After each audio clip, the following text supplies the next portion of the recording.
Before we go, CBS Evening News co-anchor and presidential historian John Dickerson has some thoughts on the tone of those Oval Office moments following tragedy. After the deadliest air crash in 20 years in America, President Trump responded as presidents have before. I speak to you this morning in an hour of anguish for our nation. In moments like this, the differences between Americans fade to nothing compared to the bonds of affection and loyalty that unite us all.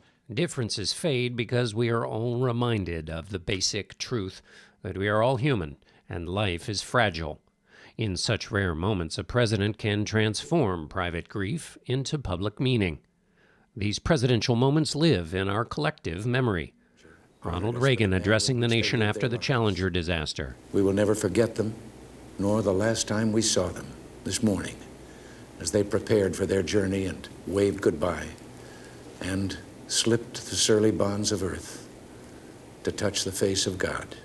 George W. Bush at Ground Zero. The nation sends its love and compassion.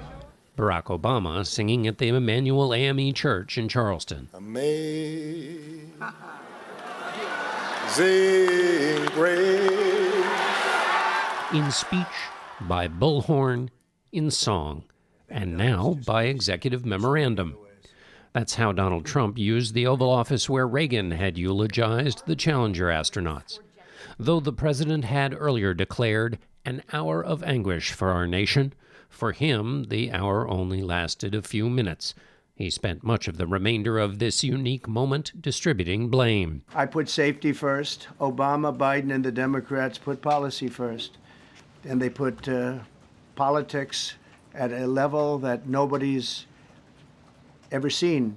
The starkest claim, the one behind the Oval Office signing ceremony, that diversity programs had caused the crash that killed 67. We have a presidential memorandum titled Immediate Assessment of Aviation Safety. In light of the damage done to aviation safety by the Biden administration's DEI and woke policies. When asked what proof he had that diversity was the culprit, the president said he had no proof but didn't need any. I'm trying to figure out how you can come to the conclusion right now that diversity had something to do with this crash. Because I have common sense, okay?